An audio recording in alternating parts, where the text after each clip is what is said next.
Hi friends, കഴിഞ്ഞ 2 വീഡിയോസിലും auditing ആണ് നമ്മൾ എടുത്തത്. ഈ വീഡിയോയിൽ എന്റർപ്രൈസ് ഇൻഫർമേഷൻ സിസ്റ്റം എന്ന സബ്ജക്റ്റ് ആണ് എടുക്കുന്നത്. ടോട്ടൽ 5 ചാപ്റ്റേഴ്സ് ആണ് ഇതിലുള്ളത്. സോ ഫസ്റ്റ് ചാപ്റ്റർ ആണ് ഓട്ടോമേറ്റഡ് ബിസിനസ് പ്രോസസ്.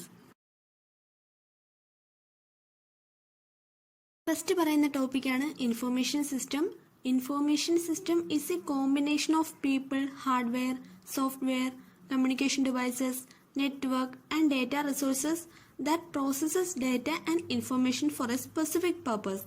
ഒരു സ്പെസിഫിക് പർപ്പസിന് വേണ്ടിയിട്ട് പ്രവർത്തിക്കുന്ന people, hardware, communication devices, network അതുപോലെ തന്നെ മറ്റ് റിസോഴ്സസിന്റെ എല്ലാം കോമ്പിനേഷനെയാണ് ഇൻഫർമേഷൻ സിസ്റ്റം എന്നുകൊണ്ട് ഉദ്ദേശിക്കുന്നത്. അടുത്തത് എന്റർപ്രൈസ് ഇൻഫർമേഷൻ സിസ്റ്റം. അതിന്റെ മീനിങ് എന്താന്ന് നോക്കാം. A kind of information system which improves the functioning and efficiency of the enterprise business processes through integration. ഒരു ബിസിനസ് എന്റർപ്രൈസസിന്റെ എല്ലാ പ്രവർത്തനങ്ങളെയും സംയോജിപ്പിച്ചുകൊണ്ട് ബിസിനസിന്റെ ഫംഗ്ഷനും എഫിഷ്യൻസിയും ഇംപ്രൂവ് ചെയ്യുന്ന ഇൻഫർമേഷൻ സിസ്റ്റത്തിനെയാണ് എന്റർപ്രൈസ് ഇൻഫർമേഷൻ സിസ്റ്റം എന്നുകൊണ്ട് പറയുന്നത്. Scope. Enterprise information system is an information system which is not for a single department or function but for the entire organization. Through it, data and information will be provided to different departments, divisions, functions, etc. of the entity. Enterprise information system ഒരു information system ആണ്. അന്ന് പറയുന്ന ഒരു single ഡിപ്പാർട്ട്മെന്റിനോ ഫംഗ്ഷനോ വേണ്ടിയിട്ടുള്ളതല്ല, but for the entire ഓർഗനൈസേഷന് വേണ്ടിയിട്ടുള്ളതാണ്. ഇതുവഴി ഡിഫറെന്റ് ഡിപ്പാർട്ട്മെന്റ്സിലേക്ക് അല്ലെങ്കിൽ ഡിവിഷൻസിലേക്ക്, ഫംഗ്ഷൻസിലേക്ക് ഈ ഒരു ഡേറ്റ ആൻഡ് ഇൻഫർമേഷൻ പ്രൊവൈഡ് ചെയ്യുന്നു. അഡ്വാൻറ്റേജസ്. ഇപ്പം നമ്മൾ പറഞ്ഞ എന്റർപ്രൈസ് ഇൻഫർമേഷൻ സിസ്റ്റം എന്താന്ന് പറഞ്ഞു കഴിഞ്ഞു. അതിലൂടെ നമുക്ക് അഡ്വാൻറ്റേജസ് പറയാം. Increases business productivity, increases operational efficiency, cost saving, reduces product development cycle time, reduces service cycle. ഈ ഒരു എക്സാമ്പിൾ പറയാം. എന്റർപ്രൈസ് ഇൻഫർമേഷൻ സിസ്റ്റത്തിലൂടെ ഒരു കസ്റ്റമർ പ്രൊഡക്റ്റ് ഓർഡർ ചെയ്താൽ ആ ഇൻഫർമേഷൻ വെയർഹൌസിൽ എത്തുകയും ആ ഒരു പ്രൊഡക്റ്റ് ഷിപ്മെന്റിന് വേണ്ടി ഷെഡ്യൂൾ ചെയ്യുകയും ചെയ്യുന്നു. അതേസമയം വെയർഹൌസിൽ ആ പ്രൊഡക്റ്റ് അവൈലബിൾ അല്ല എന്നുണ്ടെങ്കിൽ പ്രൊഡക്റ്റ് റിപ്ലനിഷ് ചെയ്യാൻ വേണ്ടി ഫാക്ടറിയിലേക്ക് ഇൻഫോം ചെയ്യുന്നു. കൂടാതെ അക്കൗണ്ടിംഗ് ഡിപ്പാർട്ട്മെന്റ് കസ്റ്റമർക്ക് ഇൻവോയ്സ് അയക്കുന്നു. ഡെറ്റേഴ്സ് ഡിപ്പാർട്ട്മെന്റ് പ്രൊഡക്റ്റുമായി ബന്ധപ്പെട്ട് പേയ്മെന്റ് എല്ലാം കൈകാര്യം ചെയ്യുകയും ചെയ്യുന്നു. കസ്റ്റമർ സർവീസ് ഡിപ്പാർട്ട്മെന്റോ എന്റെ പ്രോഗ്രസിന്റെ ഓരോ സ്റ്റേജിലുള്ള വിവരങ്ങളും കസ്റ്റമറിനെ ഇൻഫോം ചെയ്തുകൊണ്ടേയിരിക്കുന്നു. ഇതൊരു എക്സാമ്പിൾ ആക്കി നമുക്ക് പറയാം. അതുപോലെ തന്നെ ആമസോൺ, ഫ്ലിപ്കാർട്ട് വഴി നമ്മൾ ഓർഡർ ചെയ്യുന്നു. അതും എന്റർപ്രൈസ് ഇൻഫർമേഷൻ സിസ്റ്റത്തിന്റെ ഒരു എക്സാമ്പിൾ ആണ്. അടുത്ത ടോപ്പിക്കാണ് business process. A business process is an activity or set of activities that accomplish a specific organizational goal. ഒരു സ്പെസിഫിക് ഓർഗനൈസേഷണൽ ഗോൾ അച്ചീവ് ചെയ്യാൻ എടുക്കുന്ന ആക്ടിവിറ്റീസ് അല്ലെങ്കിൽ സെറ്റ് ഓഫ് ആക്ടിവിറ്റീസിനെയാണ് ബിസിനസ് പ്രോസസ് എന്ന് ഉദ്ദേശിക്കുന്നത്. Business process management, systematic improvement of the business process, അതിനെയാണ് business process management എന്ന് പറയുന്നത്. It helps to achieve 3 E's, അതായത് effectiveness, efficiency, economy. Categories of business process are operational business process, supporting business process, management business process.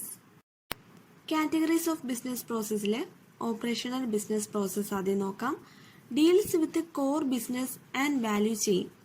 Deliver value to the customer by helping to produce a product or service. Operational business പ്രോസസ്സിനെയാണ് primary business process അല്ലെങ്കിൽ core business process എന്ന് പറയുന്നത്. ഓരോ business പ്രോസസ്സിലെയും hard jobs എല്ലാം run ചെയ്യുന്നത് operational business പ്രോസസ്സിലാണ്. കസ്റ്റമേഴ്സിന് പ്രൊഡക്റ്റിലൂടെയും സർവീസിലൂടെയും വാല്യൂ പ്രൊവൈഡ് ചെയ്യാൻ ഓപ്പറേഷൻ ബിസിനസ് പ്രോസസ്സിലൂടെ സാധിക്കുന്നു. എക്സാമ്പിളാണ് O2C, അതായത് order to cash cycle, P2P, purchase to pay cycle. അടുത്തത് supporting business process, back or process and functions within an organisation does not provide value to the customers directly, അതായത് കസ്റ്റമേഴ്സുമായി direct value provide ചെയ്യുന്നില്ല ഈ supporting business process എന്ന് പറയുന്നത്. Supporting business process എന്നത് business പ്രോസസ്സിന്റെ back or process ആണ്. Example human resource management, accounting, workplace safety, etcetera. ഒരു എന്റർപ്രൈസിൽ റൈറ്റ് ജോബിന് റൈറ്റ് പേഴ്സണിനെ ഹയർ ചെയ്യുക, ഇതൊക്കെയാണ് സപ്പോർട്ടിംഗ് ബിസിനസ് പ്രോസസ്സിന്റെ ഭാഗമായിട്ടുള്ളത്. Management business process measure, monitor and control activities related to business procedures and systems. Example, budgeting, governance, strategic planning. ഒരു ബിസിനസ് പ്രോസസ്സിലെ എല്ലാ പ്രവർത്തനങ്ങളെയും മോണിറ്റർ ചെയ്യുന്നതും മെഷർ ചെയ്യുന്നതും കൺട്രോൾ ചെയ്യുന്നതുമെല്ലാം മാനേജ്മെൻറ്റ് ബിസിനസ് പ്രോസസ്സ് ആയിരിക്കും. എക്സാമ്പിൾ നമ്മൾ പറഞ്ഞു budgeting, governance, strategic planning etcetera. Management business പ്രോസസ്സിലും കസ്റ്റമറുമായുള്ള ഒരു ഡയറക്റ്റ് വാല്യൂ അവിടെ പ്രൊവൈഡ് ചെയ്യുന്നില്ല. ഇതൊക്കെയാണ് കാറ്റഗറീസ് ഓഫ് ബിസിനസ് പ്രോസസ്സ്. ഒന്ന് operational business process, supporting business process, management business process. അടുത്തത് business process automation. Is the technology enabled automation of activities or services that accomplish a specific function and can be implemented for many different functions of company activities, including sales, management, operations, supply chain, human resources, etc. ഒരു business എന്റർപ്രൈസസിൻ്റെ activities, sales, management, supply chain, human resources എന്നിവ ടെക്നോളജിയുടെ സഹായത്തോടെ automate ചെയ്യുന്നതിനെയാണ് BPA അല്ലെങ്കിൽ business process automation എന്ന് പറയുന്നത്. Example നോക്കുവാണെങ്കിൽ ഒരു ബാങ്കിൻ്റെ ATM, CDM ഇവയൊക്കെ ഓട്ടോമേറ്റഡ് പ്രോസസ്സിൻ്റെ ഉദാഹരണമാണ്. കൂടാതെ ഫ്ലിപ്കാർട്ട്, ആമസോൺ തുടങ്ങിയത് മില്യൺസ് ഓഫ് ഓർഡേഴ്സ് ആണ് കൈകാര്യം ചെയ്യുന്നത്. ഇതും ബിസിനസ് പ്രോസസ് ഓട്ടോമേഷന് ഉദാഹരണമാണ്. ബേസിക്കായി പറയുവാണെങ്കിൽ റീപ്ലേസിംഗ് ഹ്യൂമൻ എലമെന്റ്സ് എന്നതാണ് BPA കൊണ്ട് അർത്ഥമാക്കുന്നത്.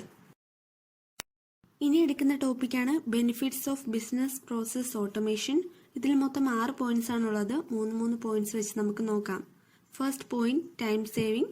ടൈം സേവിങ്ങിന് ഒരു ഉദാഹരണം പറയുവാണെങ്കിൽ ഒരു എന്റർപ്രൈസിൽ ഒരു പ്രോസസ്സ് ഓട്ടോമേറ്റ് ചെയ്യുന്നത് വഴി എംപ്ലോയീസിന്റെ എണ്ണം കുറയ്ക്കാൻ സാധിക്കും.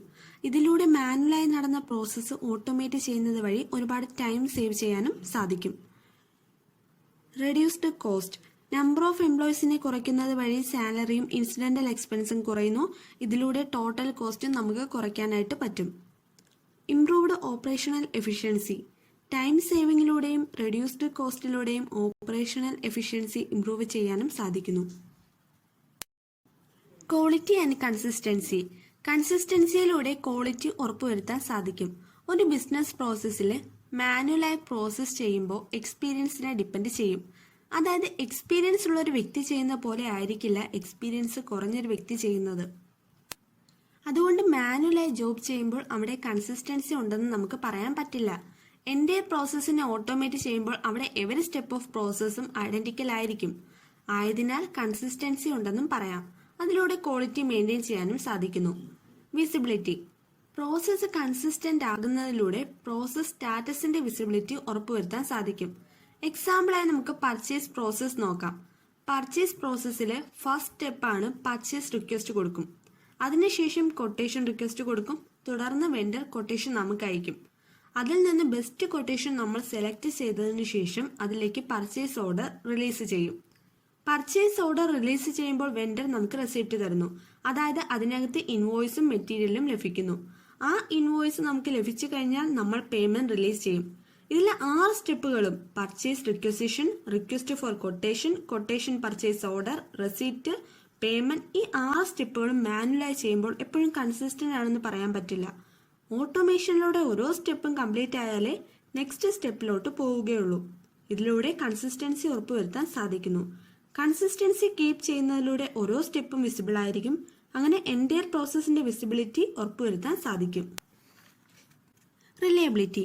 ഓട്ടോമേറ്റഡ് പ്രോസസ്സിന്റെ കൺസിസ്റ്റൻസി കീപ്പ് ചെയ്യുന്നതിലൂടെ പ്രോസസ്സിലെ ഓരോ സ്റ്റെപ്പും എവറി ടൈം സെയിം ആയിട്ട് എക്സ്പീരിയൻസ് ചെയ്യാൻ സ്റ്റേക്ക് ഹോൾഡേഴ്സിന് സാധിക്കുന്നു.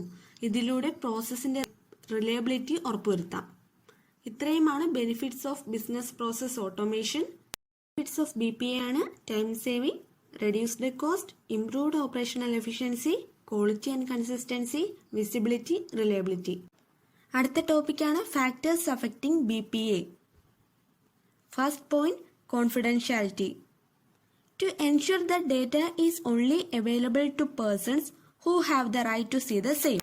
അതായത് ഡേറ്റ ഓതറൈസ്ഡ് പേഴ്സൺസിന് മാത്രം അവൈലബിൾ ആയിട്ടുള്ളൂ എന്ന് ഉറപ്പുവരുത്തുക. അതാണ് കോൺഫിഡൻഷ്യാലിറ്റി കൊണ്ട് ഉദ്ദേശിക്കുന്നത്. Integrity. To ensure that no unauthorised amendments can be made in data. ഡേറ്റയിൽ അൺഓതറൈസ്ഡ് ആയിട്ടുള്ള ചേഞ്ചുകളൊന്നും വരുത്താൻ പറ്റില്ല എന്ന് ഉറപ്പുവരുത്തുക. Availability. To ensure that data is available when asked for. ആവശ്യമായ ടൈമിൽ അവൈലബിൾ ആണെന്ന് ഉറപ്പുവരുത്തുക. Timeliness. To ensure that data is made available at the right time. Right ടൈമിൽ ഡേറ്റ ലഭിക്കുമെന്ന് ഉറപ്പുവരുത്തുക. ഇത് ഇത്രയുമാണ് അതിൻ്റെ factors: confidentiality, integrity, availability, timeliness. അടുത്ത ടോപ്പിക്കാണ് steps in implementing BPA. Implementing business process automation എന്ന് പറയുന്നത് ഒരു കോംപ്ലക്സ് പ്രോസസ്സാണ്. BPA ഇംപ്ലിമെന്റ് ചെയ്യാനുള്ള സ്റ്റെപ്സ് നമുക്ക് നോക്കാം. അതിൽ ഒന്നാമത്തെ സ്റ്റെപ്പാണ് define why we plan to implement BPA.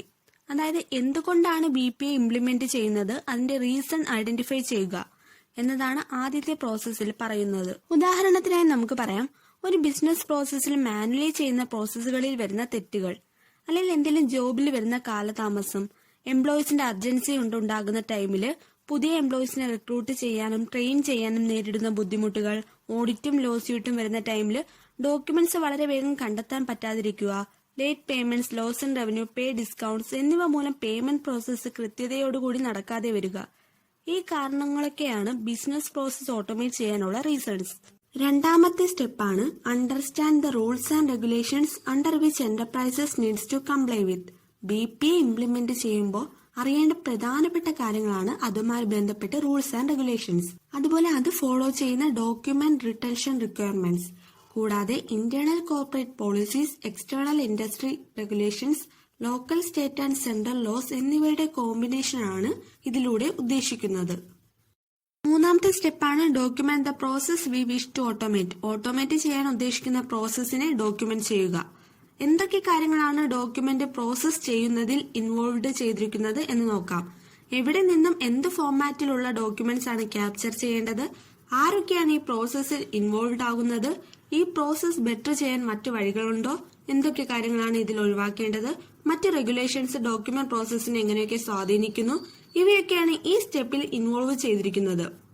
ഇതിലൂടെ പ്രോസസ്സിനൊരു ക്ലാരിറ്റി പ്രൊവൈഡ് ചെയ്യാൻ സാധിക്കും. കൂടാതെ ഇൻഎഫിഷ്യൻസിയും മറ്റ് പ്രോബ്ലംസ് എന്നിവയുടെ സോഴ്സ് ഡിറ്റർമിൻ ചെയ്യാനും സഹായിക്കുന്നു. കൂടാതെ എൻറ്റയർ പ്രോസസ്സിനെ ഫ്ലോ ചാർട്ട് രൂപത്തിലാക്കാനും പറ്റും. നാലാമത്തെ സ്റ്റെപ്പാണ് define the objectives or goals to be achieved by implementing business process automation. ഈ സ്റ്റെപ്പിൽ പ്രോസസ് ഇംപ്രൂവ് ചെയ്യുന്നതിന്റെ ഒബ്ജക്റ്റീവ്സ് എന്തൊക്കെയാണെന്നാണ് ഡിറ്റർമിൻ ചെയ്യുന്നത്. When determining goals, remember that the goals needs to be smart ആയിരിക്കണം. അതായത് S for specific, M for measurable, A for attainable, R for relevant, T for timely. അഞ്ചാമത്തെ സ്റ്റെപ്പാണ് engage the business process consultant. BPA implement ചെയ്യാൻ വേണ്ടി ഏത് company അല്ലെങ്കിൽ കൺസൾട്ടന്റിനെ തിരഞ്ഞെടുക്കണം എന്നത് ക്രിട്ടിക്കൽ ആയ ഒരു സ്റ്റെപ്പാണ്. എന്തൊക്കെ കാര്യങ്ങൾ ഡിപ്പെൻഡ് ചെയ്താണ് കൺസൾട്ടന്റിനെ സെലക്ട് ചെയ്യുന്നത് എന്ന് നോക്കാം. എന്റിറ്റിയുടെ സിറ്റുവേഷൻ മനസ്സിലാക്കി ചെയ്യാനും ഇവാലുവേറ്റ് ചെയ്യാനും സാധിക്കണം. ബിസിനസ് പ്രോസസ്സിൽ വരുന്ന ക്രിട്ടിക്കൽ ഇഷ്യൂ സോൾവ് ചെയ്യാൻ കൺസൾട്ടന്റിന് എക്സ്പീരിയൻസ് ഉണ്ടായിരിക്കണം.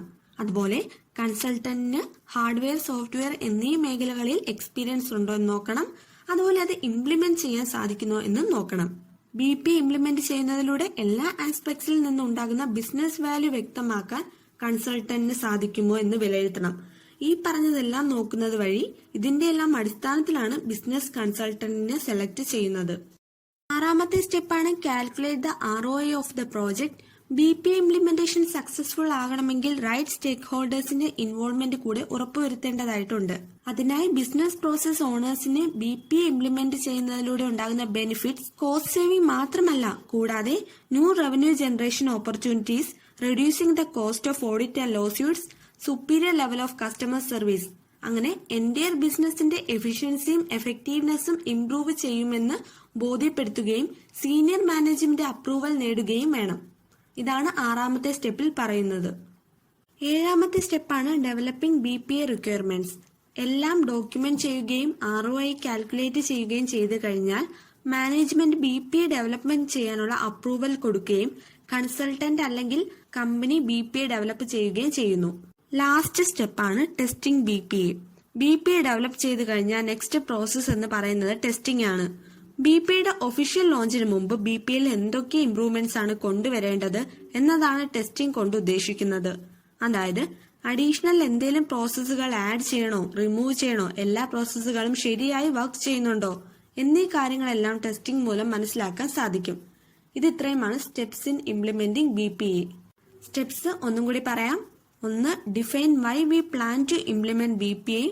understand the rules and regulations under which it needs to comply with, document the process we wish to automate, define the objectives or goals to be achieved by implementing BPA, engage the business process consultant, calculate the ROI for project, development of BPA, testing the BPA. തുടർന്നും CA intermediate സംബന്ധിച്ചുള്ള videos കാണാൻ subscribe ചെയ്യുക, താഴെ കാണുന്ന ബെല്ലൈക്കണും enable ചെയ്യുക. Thank you.